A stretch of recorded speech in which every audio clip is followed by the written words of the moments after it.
Ah, yes. So what the hell is this thing that's going to be happening tomorrow? What do you guys think it's going to be? They said it was so crazy that no one would believe it was real.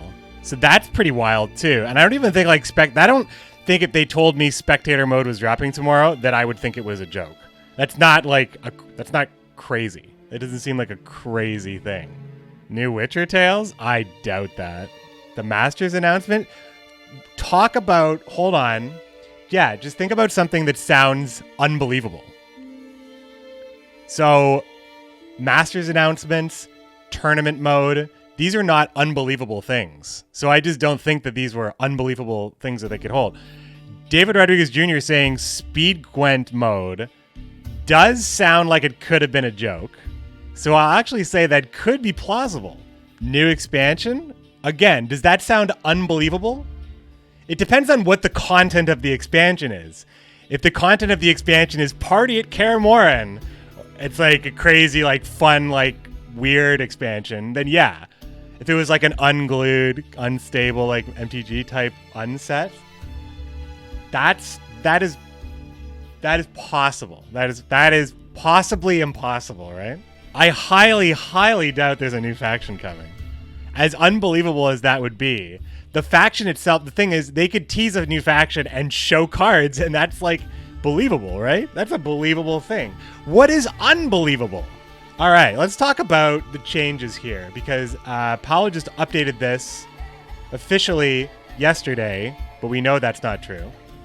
This is why, just in case you guys are ever curious about my relationship with the devs, this is exactly why I actually prefer to not know stuff, because this is a real head scratcher. They exited to the menu during the stream. Can we sleuth it?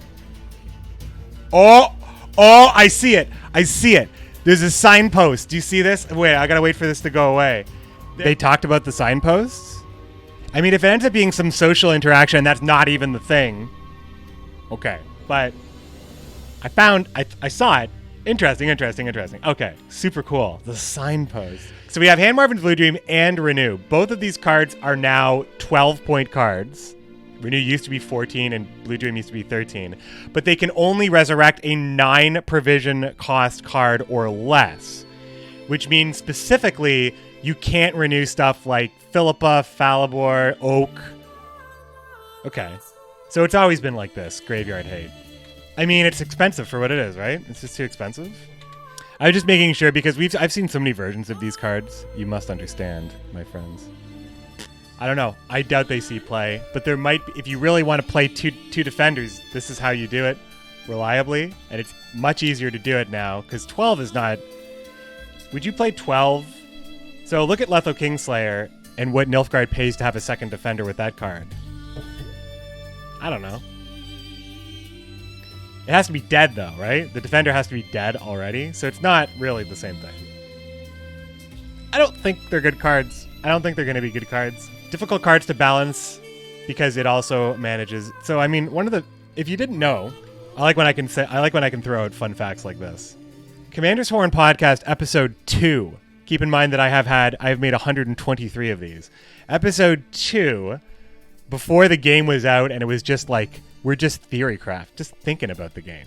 All we could do is just think about what it might be like to play this game at Episode 2. But on Episode 2, there was a theory that there was a gold card that was going to allow you to play a gold card that had already been killed. And the thought blew my mind. Because I thought, if you can only have 4 gold cards in your deck, which you could only have 4 gold cards in your deck, does that mean that every gold card is balanced around being played twice? And the idea was crazy to me because of how Gwent worked. So that still, to this day, is on the mind of the devs, perhaps. So Kyrenex and Unicorn are cheaper now. Let's have a little reminder about these cards. Sorry, I'll just quickly highlight them. So it's the 4-point beasts here. The 4-point relics. That boost or damage by 3. And then if you control the other one on the board, double it.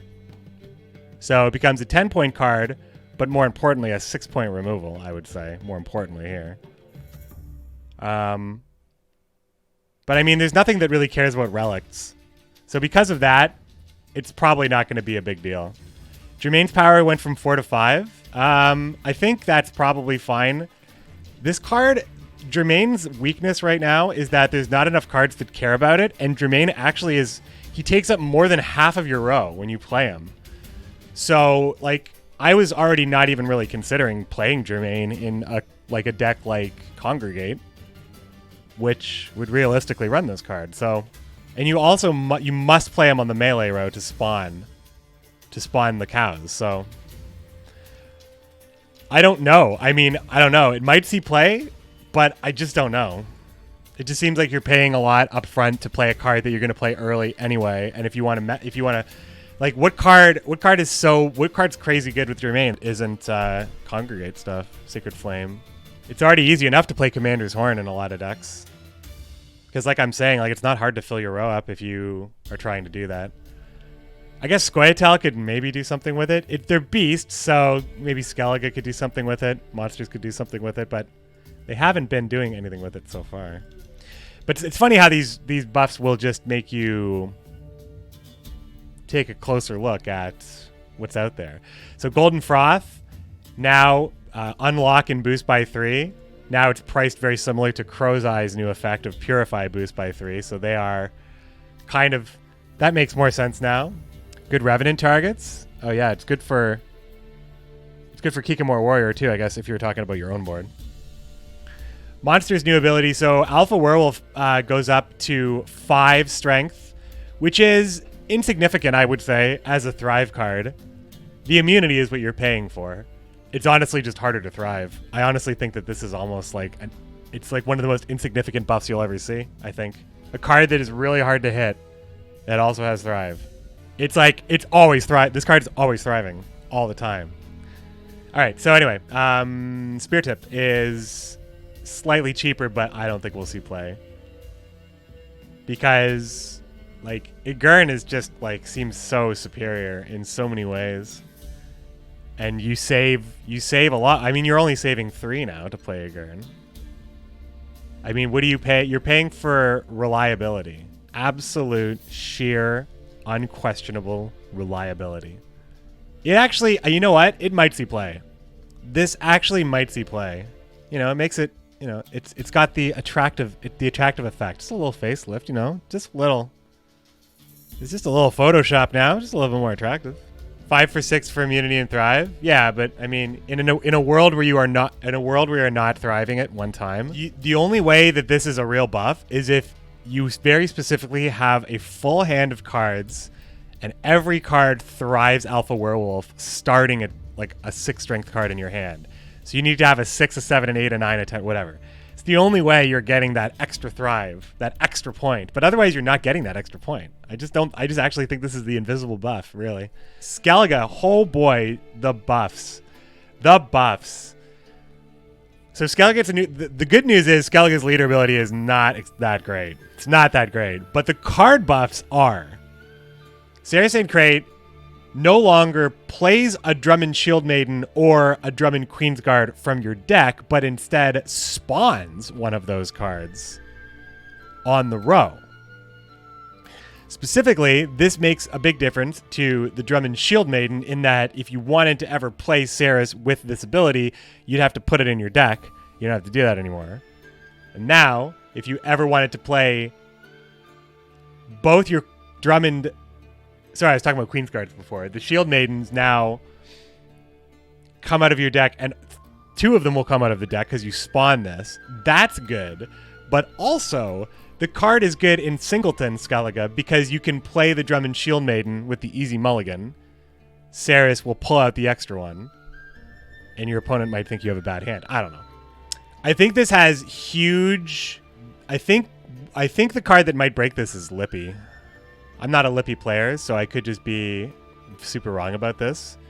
But if you put all the Drummond Shield Maidens back into the deck after you make a new one, and then you can play Saris again to play a 4th one, and then spawn 3 of them from your deck, isn't that, like, fucking nuts? I don't know. Isn't that crazy? Is that unreliable enough to not be crazy? Because on paper, it sounds like crazy. It's interesting. It's like old Queen's Guards, but in this case, the old Queen's Guards are more like the Shield Maidens. So it's not really... You'd have to swap the ability for it to really feel good. It feels like Brick City. Yeah, but is it so unlike Blue Stripe Commando? Blue Stripe Commando is not... It's not busted. It used to be. But Blue Stripe Commando is not busted, so maybe this won't be busted. It's the playing it twice part that makes me really scared. I don't know. I'm not really scared. It's just... If it is as good as it seems like in my head, I can see myself seething that I have to bleed this unbleedable deck, but we'll see. Crowclan Preacher has a better bonded ability. Only cares about alchemy cards, ultimately, but I don't necessarily think it sees play, but it's better. And the Draco Turtle now also gains armor back, so you can remove a lot of armor from Draco Turtle, and you actually don't run out as easily. I think the biggest part about this is that it's 10 provisions with its effect. Draco Turtle is for sure good. For sure good. For sure scary with Second Wind. Priests, super playable now. The War Crier power change from 3 to 4, that's a good buff. I actually think War Crier was like low-key, like just barely not making the cut. War Crier just barely not making the cut. I think this is probably like a pretty playable card, War Crier. Sometimes it's just really good just to play your 7 or 8 at the 5p slot. It's like, I don't know, like it's probably better to play your 7 or 8, like play your Crowclan Druid or your Bear. It's very stoppable. Like this is a very stoppable card, but it starts at 5. That's pretty good. Skellige's got much more threatening engines. So you know what? Maybe it's just a fair, balanced buff, honestly. Bear Abomination change is kind of huge, right? Arnvald and Savage Fury. And we got the Heimei Skull change is actually pretty crazy good, right? It's a 4 provision point card. It's so easy to run it now. It's like, even running the one of, even the fact that this can be your one of 4p card is super good, right? I don't know. Maybe it's not that good. Maybe it's not that good. But it seems good. And he's still 4 points, right? So you're still playing a 7-point card if you hit your Skirmisher. And Burn is good. I will not entertain a discussion otherwise. So, I don't know. This is actually a big buff to the Skellige I prefer to play. And Vabjorn also is a buff to the Skellige. So when you look at the War Crier buff and the Vabjorn buff, and the fact that I like playing Croc on Crate, it's not crazy to think that Onslaught could maybe see play, but the only reason why I think that's probably not going to be true is that Mahakam Forge and Uprising are probably going to see a lot of play. And, you know, call it a Spidey sense, but I have a feeling there's going to be a faction battle that's going to include all of these leader abilities. I just have a feeling. So I think that it's going to be hard to play Bloodthirst Skellige. Period. End of sentence. Northern Realms, the new leader ability Uprising. Yes, we've talked about that a lot. So Reynard, what a cool little buff here. Reynard now actually plays for 8. Which means that he activates all boost-related stuff, and then has his effect. So it seems like just a little bit more playable. You don't feel like you have to play him right away, because it's like you get the 2-round catch-up ability. You've got like it's like you are very much enticed just to play it later. Because cards like this, like Northern Realms with these like big important engines that you have like this value fear, like if I don't play it now, I can't play any of my cards, and make them good. So Reynard already had the vulnerability of just getting removed by Parasite, Decoction, Predatory Dive, a lock. Is he, now I gotta just double check if Reynard is row-locked, because I forget these things. Reynard is row-locked.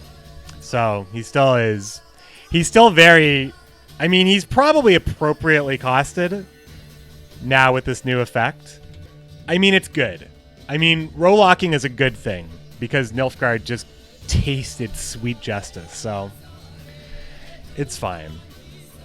I still think row locking is annoying for the crew mechanic that still so desperately needs love, I think.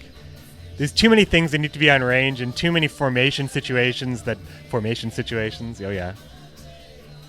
You know, they make it really hard to crew things up or play things in the right row, and So I kind of hope that like Northern Realms could like get some better crew interactions and a big warfare card. That's what I want. Citron Envoy's power change from 3 to 4. Low key, I think this is a pretty big buff. The reason why I think this is a pretty big buff because I don't meet a lot of people that tell me that Taller is a good card, but I'll tell you that Taller is a good card. I will tell you that this is a good card. You need to build around it, but what you are building is not that bad. And I was playing Meve at one point with a Taller-based charge deck, and I think that Uprising is probably doing some pretty cool stuff with maybe Taller Envoy Shani stuff. Like, I don't know. I think it's pretty realistic that will all work if you can fit it in. But it's a completely different core, right? It's a completely different core.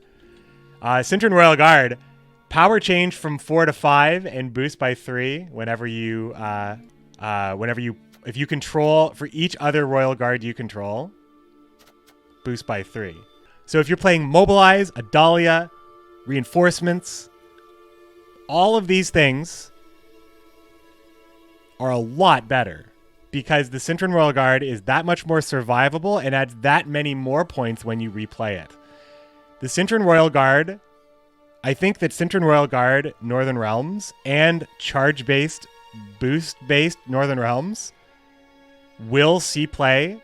Dawnmere, I think, will see play, but not because of the buff, but because I think Uprising is going to make it. I don't know. Maybe Dawnmere's playability is questionable to me, but I think that new Reynard, new Cintron Envoy, and new Royal Guard, they won't see play in all of the same decks, but I think that all 3 of these cards will see competitive play. But if they see competitive play, Dawnmere, who protects all these cards, likely will see play too. I think all these cards see play, not just because I'm going to play them, but I think that these are going to be really strong. I think it's going to be a strong archetype. I don't know if it's going to be too strong. I don't know if it's going to be tier 1, but I think it's going to be good. Dawnmere is lackluster compared to the other defenders, and lackluster in that the faction barely cares about what he does. Like, look at Fionn, look at Figus, look at, well, Azar at least has interaction with Prophet and stuff, but he used to do even more with the Death Rattle. So, I mean, Dawnmere is just like, I'm a big beefy dude. What's up? All right, scoia'tael's got a new leader ability, Mahakam Forge.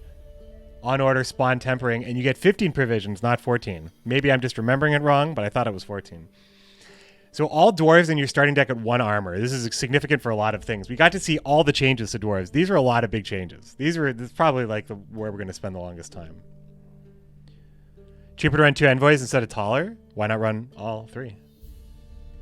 The idea is that you have nowhere to put those charges, right? But do you not? When Shani and Hubert have Zeal, which they do, and you have a boost, which you do, and there's no cooldown on that boost, which there isn't, I think you play those cards. Also, Taller is 6 points. Like, what a pain in the ass to deal with. Do you really want to lock or remove a 6-point card to stop the 3 charges? Is it really going to be that much? The answer is yes for me, but it's awkward for the opponent. 1, 2, 3, 4, 5, 6, 7, 8. 8 dwarves are new cards. 8 new cards for scoia'tael. And 2 changes, 2 balance changes for existing dwarves. So that's actually like quite a lot when you think about it. These are new cards. So Minor, no longer is there a Harmony Dwarf. There just doesn't exist anymore. Minor is gone. Minor is a new card. It's a 4 provision card. That boosts an ally. It's a 4 strength, 4 provision card. This is wrong. Minor is not a 5-point card. It's a 4-point card. I'm pretty sure that's wrong. On order, boost an ally by 2. It's a dwarf, give it 2 armor, and it's a 4-point card, right? So it's just dwarf stuff. I'm pretty sure this is a 4-point card, though. Polly Dahlberg, now on deploy, moves a unit, and on deploy in range, gives an allied unit 2 armor, and it's a 6 strength card, and an 8... Sorry, it's a 6 provision card, a 6 strength, 6 provision card. So it's kind of like Northern Realms and like Hammond and stuff. Like, it's just going to be, this is your movement. This is your movement. You may not be great all the time. You're paying 6 provisions for it. you're getting the value of the movement or the value of the armor. The value of the armor, though, is relevant because of the cards that care about armor. It was 4 on stream. Thanks, Mole Spruce. NR is in a tough spot. Drog's better. I think NR is going to be... I think these buffs are... It's a lot better than the single nerf patch that we got for the Treb. You know what I'm saying? Much better to see some numbers go up for your boys in blue. Pyrotech. I like this change. We already saw it before, but it's a 4... Now he's a 4 strength, 4 provision card. On order, damage a random enemy unit and self by 4. I think this is a really interesting card because of the armor that this card would inherently, automatically, passively get from Mahakam Forge means that it doesn't die when it uses its ability, but also benefits from being armored up immediately after. So this plays right into the new minor. You give 2 armor and 2 boost to the Pyrotech, which means that if you are already playing it with 1 armor, it's only damaging itself by 1, and it's damaging the opponent by 4. So that's pretty interesting. It's not reliable, but it's reliable points. Granted, your opponent has stuff to play into. This obviously is not going to be very good against monsters, Erica's Swarm, but I think it could be good enough to run a 1-of, but it could be good enough for it to be core. I don't think it's better than Mahakam Marauder by any means. And I don't know how many 4s we're going to be running in this Dwarf deck, but we'll see. You got the Berserkers at 5 now, so... Sheldon Skaggs now deploys... Oh, Sheldon Skaggs is not a new card. Sheldon Skaggs is a changed card. 8 provisions now, 6 strength, only damages by the boosted amount, not by the total amount. What am I going to try first? Uprising? Probably. I'm going to probably take a poll in the chat, though. It's probably going to be what you want to see at the beginning of the stream is probably what I'll play. So yeah, so Skaggs, you still are interested in boosting Skaggs in hand, and you will still get value from it because he has 3 additional points automatically added to his body, but his removal is worse. You still get the double dip on hand buffs, but you don't get that extra 3 damage. It's not really that bad of a change, honestly. It's not that bad. It's still very playable with points. Xavier Moran. Now, whenever you play a dwarf... Okay, so this is now a 7 provision card. He's a 5 strength, 7 provision card. Whenever you play a dwarf, gain 1 armor. On barricade, at the end of your turn, boost self by 1. So starts with armor if you're playing Mahakam Forge. So automatically boosts itself up to 6. So it seems like it's probably fine. However, it could just be an expensive engine. This might not be better than... This might not be that much better than, like, Wyndham of Atra. So, I mean, we'll see. We'll see. For just, like, his engine ability, I'm wondering if you would even need to, like... If you're investing in mid-range, if this is even, like, that good. He's, like, a slightly worse Dire Mutated Hound, but Dire Mutated Hound is pretty good, and he's less expensive. Yarpin, however, I think is pretty cool. So Yarpin is now a 5 power, a 9 provision 5 power card. On deploy, damage unit by 3. This is so like good because his ability is already kind of good.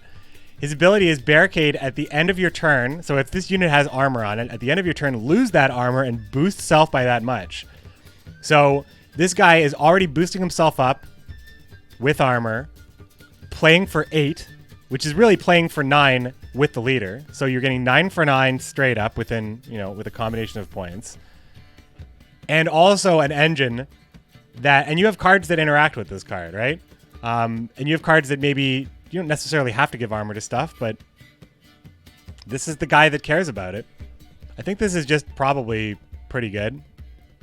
Seems pretty good, pretty playable if you were going to play this deck. The playability of the deck itself is going to be the thing that's in question. Zoltan is now a new card. This is Vanilla Zoltan. Old ability is gone. New ability. So dwarves aren't really about doing damage. Dwarves are more about point slam. So it's a different archetype. It's a very different archetype. However, you still have scoia'tael cards to play with, so your mileage will vary. This could be just really strong. This could just be really good for scoia'tael, but... So now Resilience. Boost adjacent dwarves by 2. Now he's a 4... He's a 4 strength, 4 armor, 10 provision card. So he plays for 8 if he hits his 2 dwarves, and he's really hard to remove. Really hard to remove. So I think that this probably, I mean, it seems like it's as good, if not better than Gabor, all things considered.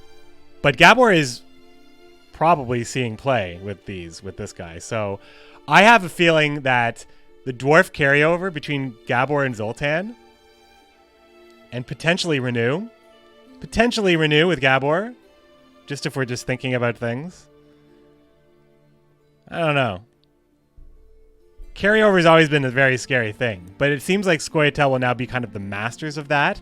But carryover has always been pretty scary. But again, no max hand size. Like, it's going to feel different to play against this deck. This is going to actually make resilience feel like a threat again. I really believe that. But I'm always talking about Gabor included here. Dwarven Mercenary is now a new card, very similar to Savage Bear. Now the Dwarven Mercenary is a 5 provision point, 7 strength dwarf. Yes, you heard me right. Damage self by 1 for each non-dwarf unit in your hand. So for every card you have in your hand that is not a dwarf, takes damage. So this is unlike, and again, this is kind of like counter to Skellige's card that's like this. You are encouraged to play this later rather than earlier, whereas opposed to Skellige and Nilfgaard, like Ardfane, like Nilfgaard's Nilfgaardian Knight, you want to play those earlier so you get more benefit from it, whereas like the Ardfane Tortoise, you want to play it later so your opponent can't get a benefit from it. So in this situation, this is just play it later because you're going to play a 7-point card. Call it a day. Don't worry about it. So it's just easy points for dwarves.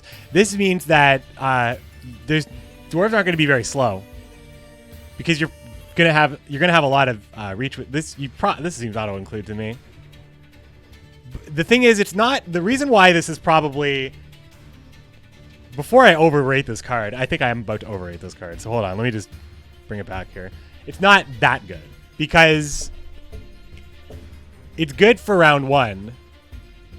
Nah, it's pretty good, right? It's good. It's a good round 1 card. You also can play this with Nilfgaardian Justice. So that's an easy 12 points for Nilfgaardian Justice if you just needed to make points. But I think the Nilfgaardian Justice sees play with like something else. Dwarven Berserker now has 3 power instead of 2, but is now a 5 provision point card. And to improve by improving this card in power, they had to make Monroe a little bit stronger, or sorry, a little bit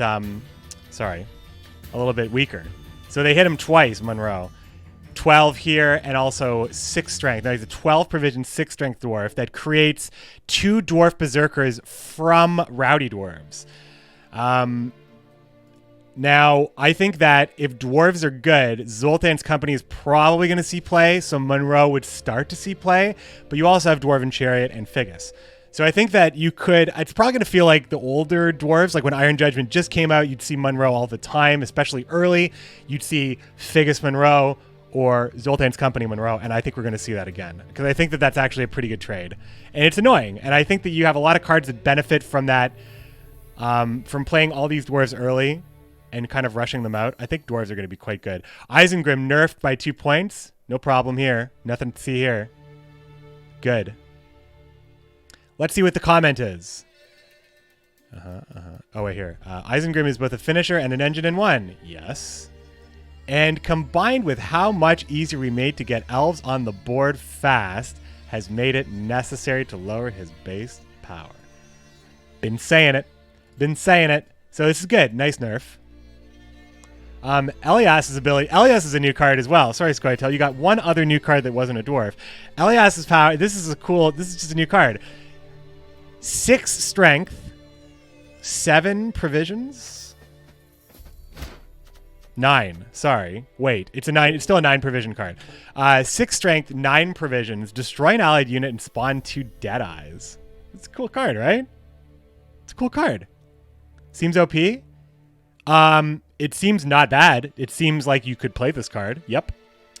Yep. However, if you have an inkling that your opponent is running this card, you can control that in the sense that you don't let them ever have a good unit to kill. So that's why I don't think it's OP, unless this is like breakable. There's no neutral Death Wish stuff. Like I don't think scoia'tael can get a lot of use out of the destroying an allied unit specifically. So like you just want to hit something at 1 or 2 to be comfortable. So Fov into Call of the Forest, that's good, right? Fov into Call of the Forest gets Elias and a unit to kill. So that's an example of... So that means Elias would come down at 7. That would be a 13-point play in the end. Is that OP? For 9... It's a 13-point play that requires your tutor and call, and he's 9. Is that OP? I don't think that's OP, and that's probably that's the reliable way. That's the reliable way to do it, right? It might see play. I can see it seeing play. Nilfgaard. Oh baby, my favorite part of the notes, I think. My favorite part of the notes, I think, is this part. Nilfgaard gets Imposter, a new leader ability, which seems pretty damn cool. Now, Damien de la Tour and Stefan Skellen are both getting nerfed. Damien de la Tour specifically is getting nerfed in provisions as well as being row-locked. I think that's fine. Damien's ability is undoubtedly worth breaking your back to trigger. Just going completely out of your way and building around just busting the card. So these two changes are pretty significant. First of all, any provision nerf matters because then you really have to look at what you're getting for the card and what you're getting from reactivating your leader ability. In most cases, you're getting somewhere between 8 and 12 points, depending on what you're doing. So now you can move the defender off the melee row or move Damien off the melee row. Same thing with Skellen. No nerf or buff to provisions, but now ranged is where Skellen is always going to be.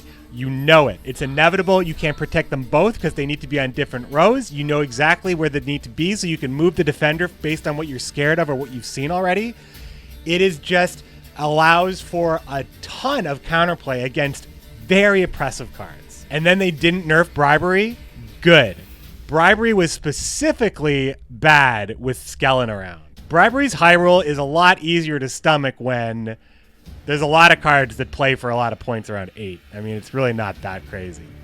Obviously, it sucks to lose to your own Oak or whatever, but I think that you don't have to worry about Skellen that badly, and you don't have to worry about Damien that badly either, because who knows if this even sees play? Who knows?